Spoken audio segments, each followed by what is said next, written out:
Hello cả nhà nghe. Tới tụi em rồi nghe anh em. Mình đây nghe. Đoan đến nhổ em thôi.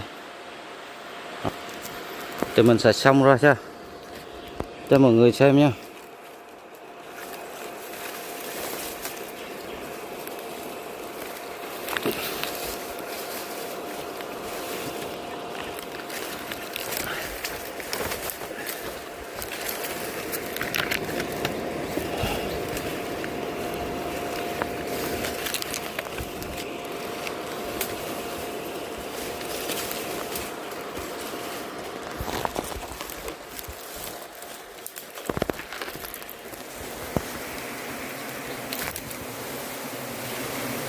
Đó.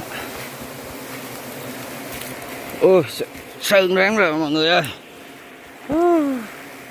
Ô, bít sáng rồi. Ủa đây.